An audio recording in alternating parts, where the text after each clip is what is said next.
So to progress, it really pays to be able to write in your journal and respond. Almost think of your journaling as your muse, okay?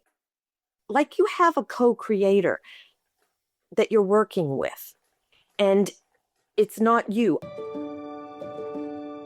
Welcome, beautiful souls, to Say Yes to Your Soul podcast. I'm your host, Tessa Lynn Auburn, and I'm so grateful that you're here with me today.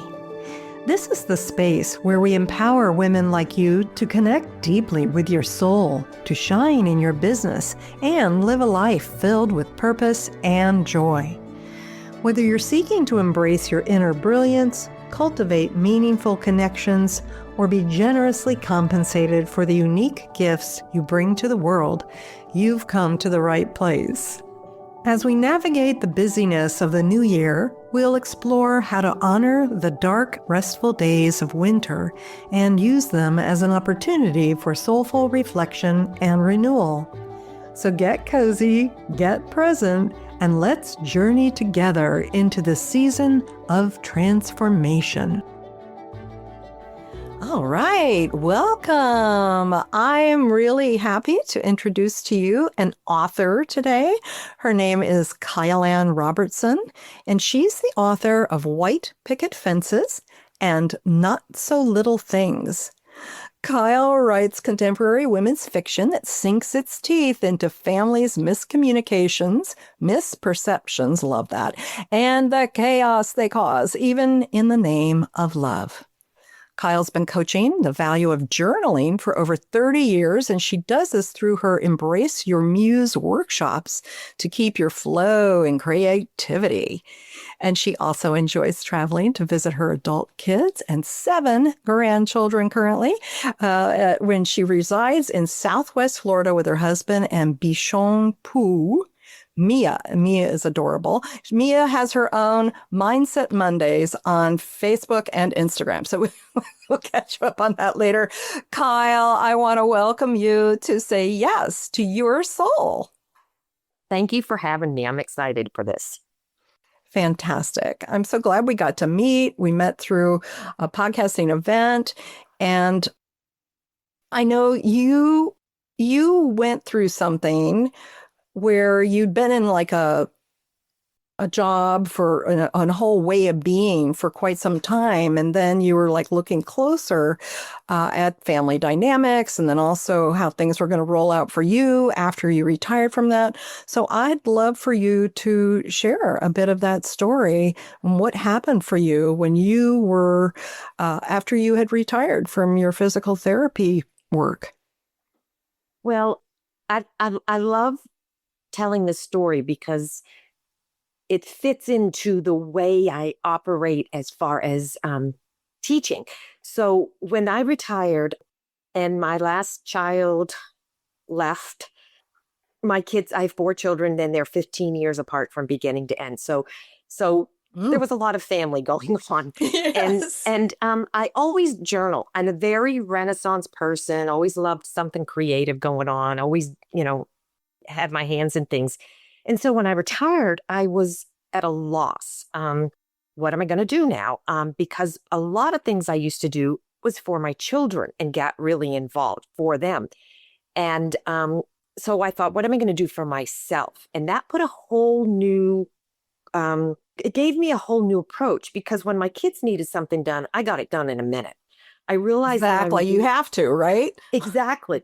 I realized when I was doing things for myself, I wasn't, because my insecurities came in. Like I could ignore their insecurities and just push them forward, but nobody was pushing me through my insecurities. So I started going back through all my journals. So that's the one way when I raised children that I kept my creativity.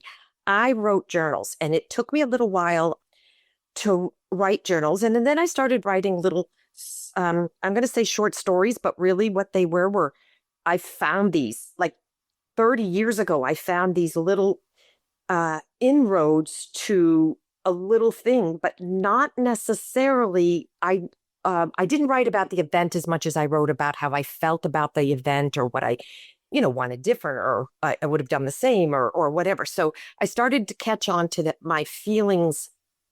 I was writing feelings. And I started to realize that I was exploring my family's dynamics in my writing.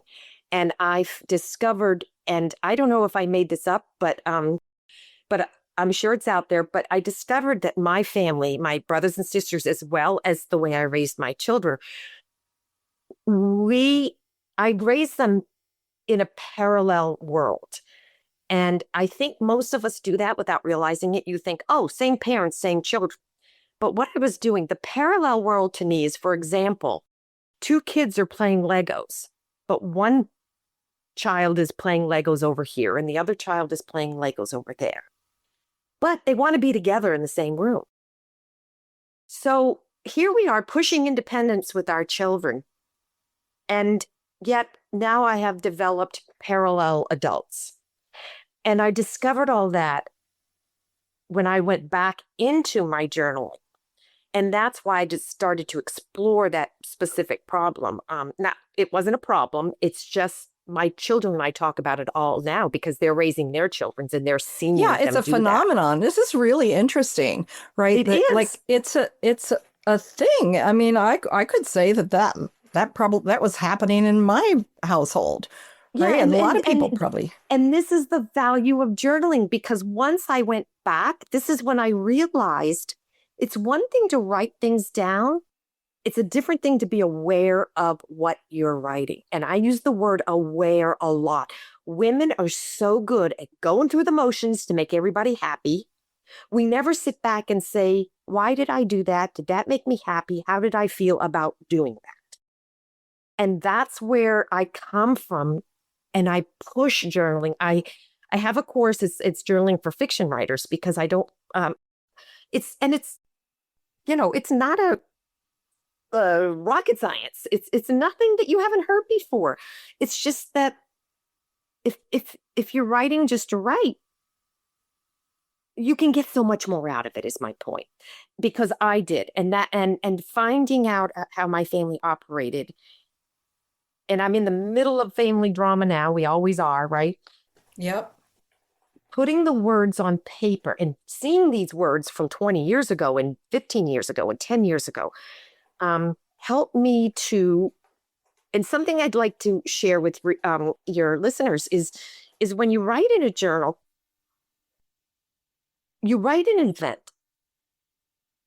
But the idea that I want to press is that you need to back up, like get on a bird. And I learned this from one of my mentors, Colette, I'll call her.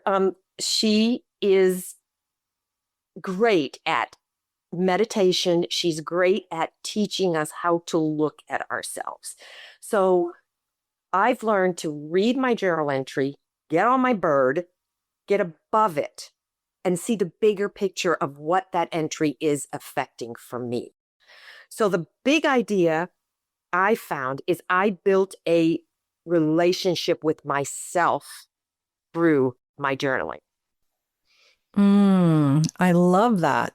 So you were writing, you were journaling, you were discovering dynamics. But what was really going on was a beautiful relationship was blossoming.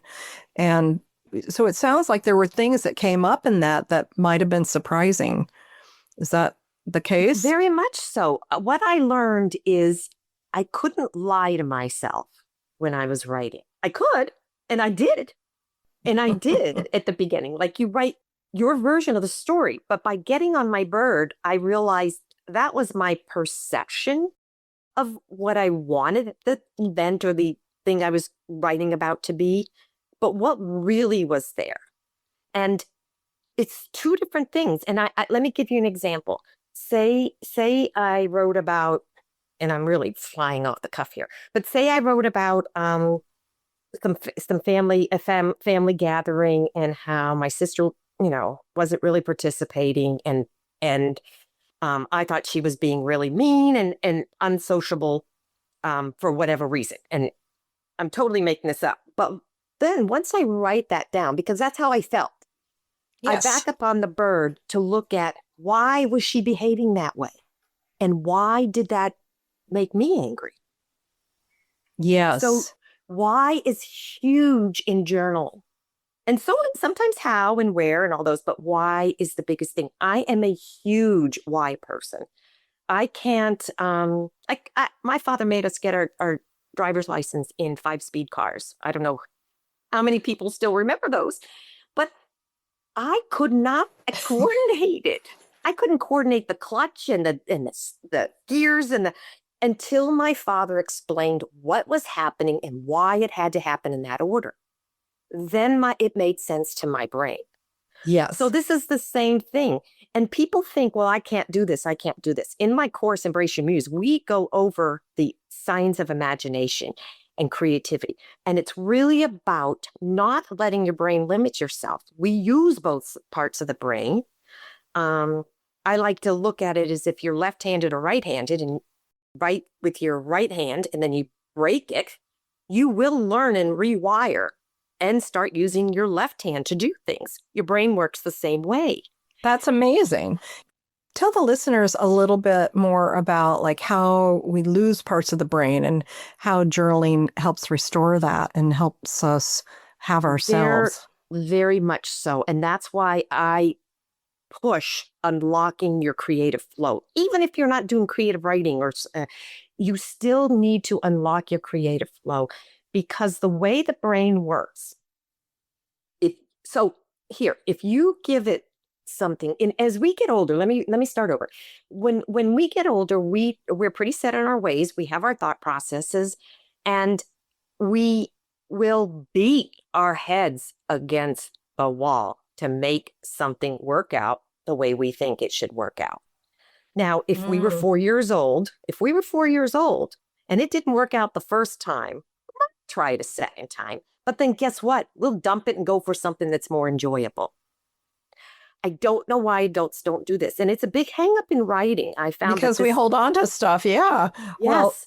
And yes, I think well there's some shame definitely in that. Like we're taught for so many years, right, that it's so important to be successful at whatever we do or we mm-hmm, don't want to be a quitter. There's all these messages going on. But mm-hmm. you find now with the journaling that that's like in a way, I'm wondering if it's creating more of a safety zone for people.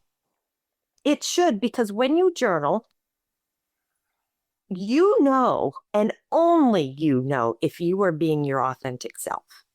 Nope, nobody can read that journal and know. You know. And I found out I was writing a lot of things, not necessarily exactly the way it was. And I mean, this was like finding this out years later after I wrote. And you can see in my writing that I started taking little things a little more, especially once I had the kids. Like if I said, "Oh, my son Matthew did something today," and I started writing how it interfered with my schedule or how I never gave myself credit for getting everything done that I did for my kids.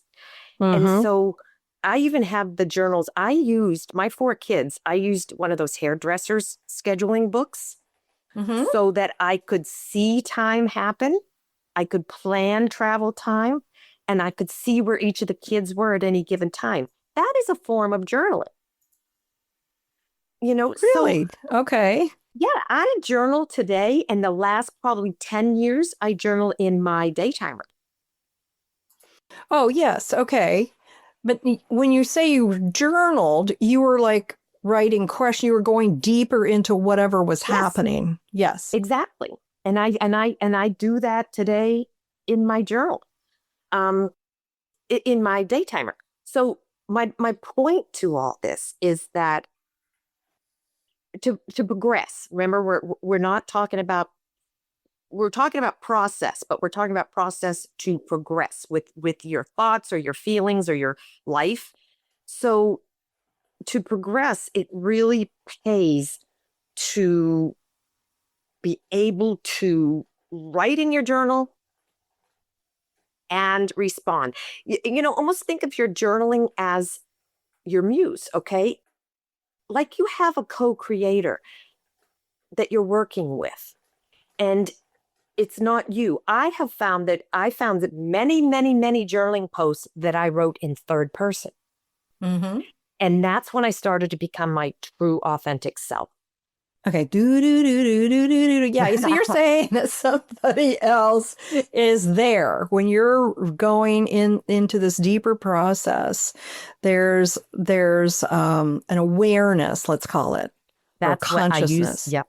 I Yeah. use the word aware. It helps you to be aware. If you can separate yourself from, now there's authors that don't believe there's a muse. They just, I think Nora Roberts and who's the other Jody P. Cole. It's like, just get your butt in a seat and write. And I'm talking about journaling or whatever. Mm-hmm. And that works It's for some true. people. Yeah. Exactly. Okay. And actually, Stephen King kind of feels that way, but he also feels the other way too, that the thinking or imagining you have a muse, then you're not alone in this process. Oh, that's And so cool. Yeah. yeah, Just yeah, imagining that you have a muse instantly can help you feel you're not alone in the process. And then right. something creative can happen. Exactly. So you have accountability with this other. Oh, you have See? accountability with the Yes. muse. So when you think you have a muse, and a lot of people are going to laugh at me, but when you think you have a muse, you have this person that you have to trust. And I discovered this by writing in third person. My first book was written in third person because it had a lot of little family vignettes in it, and I couldn't write about some of it if it was about myself. Yeah. So I discovered that process in my journaling. I found lots of times where I wrote in third person. And I think that's how, without knowing what I was doing at the time, that was the only way I could become authentic with myself. So it might sound crazy, but even in my writing, So I'm just going to invite you to remove that label off yourself. I will. I would love to. I would love to, because this is legit stuff.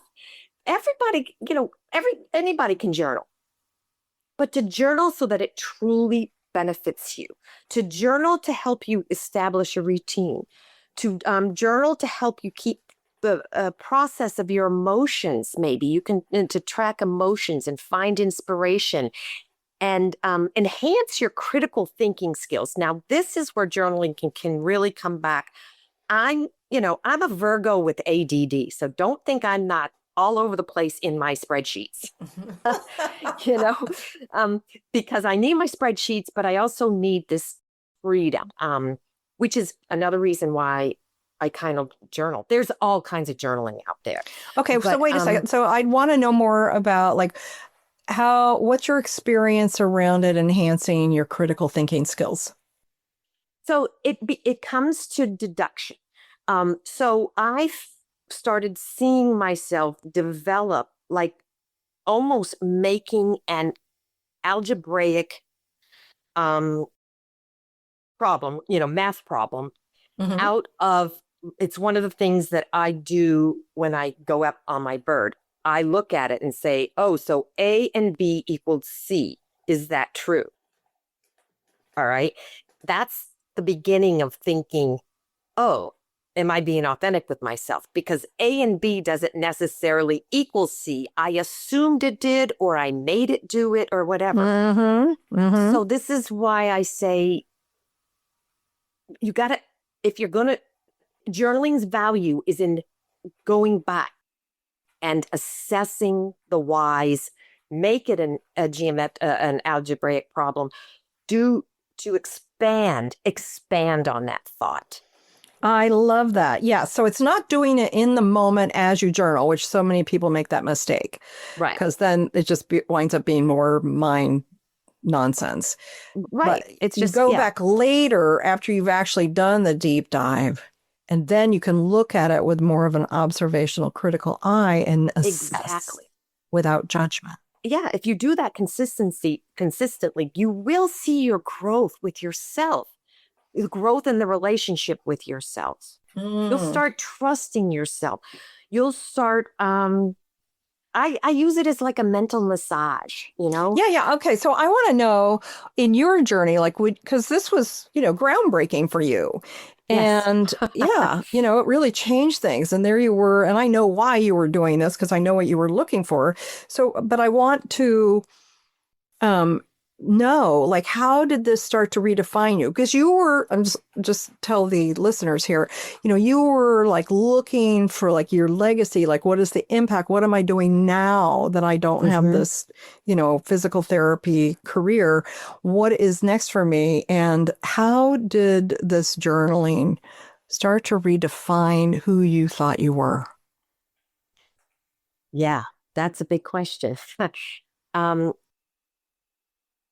when I found all my journals, when we moved up to Georgia, I got a lake house because three of my four kids at that moment happened to be in the same state.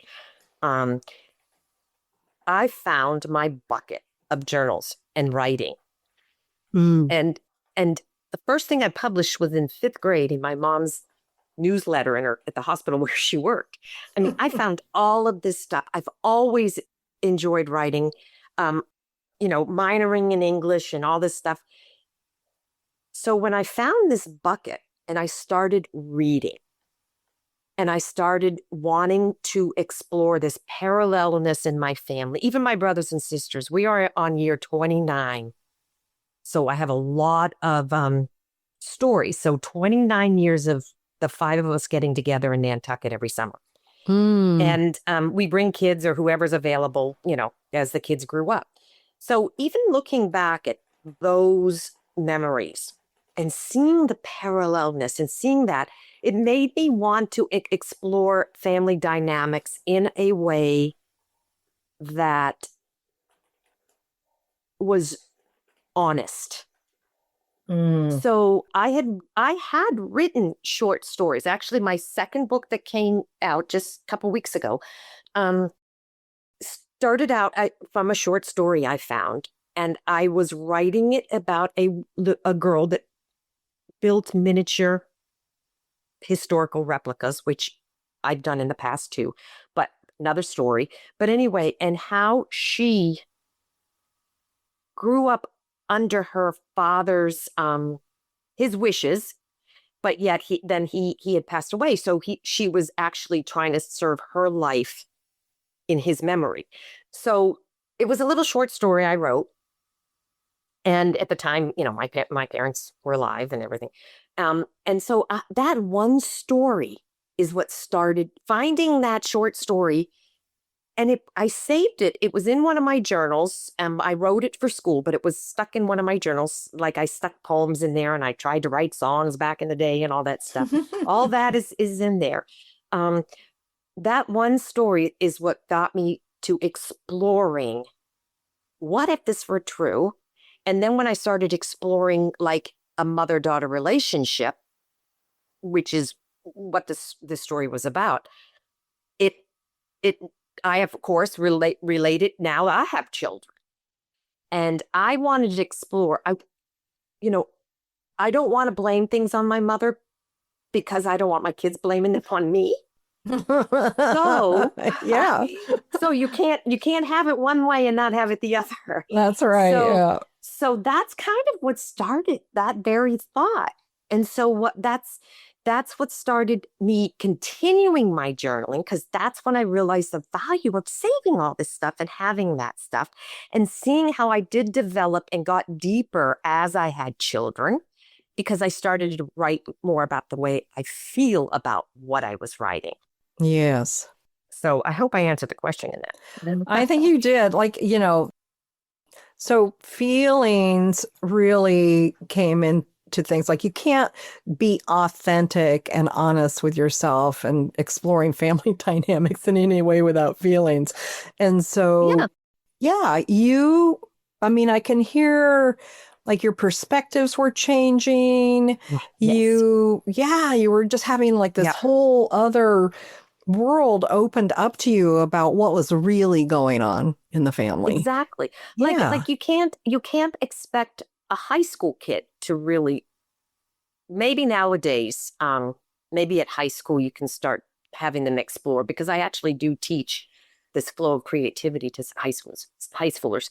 But when I was in high school and I read back, like one of the scenes I had read recently that did help lead to a book, was my girlfriend and I playing murder detective in the woods in her backyard. And these scenes were written in my journal. And my name was Kip. And I, so not only do I get these memories, once I had that trigger in my brain, and I hate using the word trigger, but it really is what happens to your brain. If you give your brain something to think about, it will work for you. So, like, when somebody asks you somebody's name and you can't think of it, but then it comes to you 2 hours later, it's because you did ask your brain to work, and it's going through all its circuits, trying to find that name and where you filed it. And it's not a memory issue. It's literally, we've put so much other crap on top of that name in our brains that your brain has to get to it. It's rifling through the papers, so to speak. Yeah, exactly. So once that scene popped up, gosh, I found scenes about being in second or third, I think it was second grade, in Georgia, in the woods, with my pet spider that was plastic, but it was a tarantula. Like, oh my goodness. You can't tell me, like, why was I alone in a tree with a spider? Like, I wish I wrote why I wasn't with my brothers and sisters. Like, it just drums up more questions. And I find that fascinating. It is fascinating. And it's one of the reasons you became an author. So you could share that fascination. And, when we were chit-chatting before we started doing the interview here today, one of the things that clearly journaling has helped you with a lot, and that it helps other people, is literally it can be a tremendous source of inspiration as well in an everyday life. So much so. And I have people in my classes that they say they don't journal because they get bored with it, or their life is the same every day. So why journal it? And I say to you, you don't have to write about yourself. I think I go through like 27 different ways in my journaling class that you guys can get for free. Your listeners can get for free. Yes. Go ahead. Well, let's just take a moment. Go tell them about that. Yeah. So I have a 30-minute journaling course. It is called Journaling for Fiction Writers, because I that's who I work with a lot. But I have found I am working with all kinds of people, because the bottom line is, when you journal, you can get to your real truths. So I offer a class. It's $99. It's on thinkifit.com, embraceyourmuse.thinkifit.com. And it is I will send you a coupon if you sign up for my free gift. And so they're going to get it for free, is what you're saying. They will get the class for free. Yeah. Yes. They will get the class on this for free show, if they come from your show. If they come from Say Yes to Your Soul podcast with Tessa, you get Kyle's course for free. Yes, you will. Okay. Yes. And it's a fun course to make you aware of the value. It's nothing you haven't heard before, but I have found that people aren't aware. So, like, what I say to you people that feel they cannot journal for whatever reason, always what I tell them is, don't write about yourself. You can write a dream journal, a fitness journal, garden journals, to done journals. Or write your journal in third person. Some people do art journals. There's the 5W journal. So there's so many prompts. I give glow homework, and you'll get it in the course, and I give it in all my courses. And glow homework is go for a walk, listen to your environment, observe your environment, and wonder. I love that. The glow walk. Yeah. My glow walk. The first 10 minutes, I put my phone away and I go, now, personally, I'm kind of looking for story scenes. And I have many of them that I've gotten on my walk. But some of my journal entries, which actually I looked one up so I could talk about this. I went for a walk in my neighborhood, and it's a walk where I same walk. I do 3.5 miles every day, and it's the same walk. And one day I noticed MJW in, the cement in the sidewalk. And I kept thinking about that. And then I thought, oh no, it's WJM. It was WIM, I thought, or WTM, or whatever I thought it And it was. like And I looked got upside home. down. Yeah. I Okay. had seen it upside down. And when I got home, that was in my 10 minutes of my glow work, that I call it, instead of homework. It's glow work. So when I got home to journal about seeing that, and then I turned it upside down when I wrote it, and that's another power for journaling, is it goes from your brain out the end of your pen onto paper, into your eyes, back into your brain. This is real stuff, people. It's in the moment stuff when you're journaling. I love it.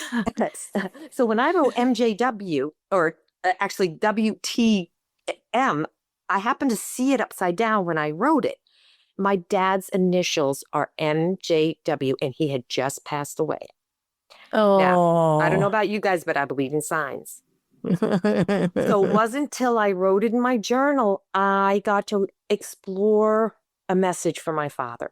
I had been on that Oh, walk for 2 years and never noticed that. oh, So that's beautiful. Yeah, Yeah. and that is the value of glow work to me, is I was aware. I have found those little painted rocks with messages on them that people Yep. leave, and then you go and you put it up on Instagram. If I wasn't doing my glow work, I would have been out in la la land in my brain, or listening to my podcasts and not paying attention to my environment. Exactly.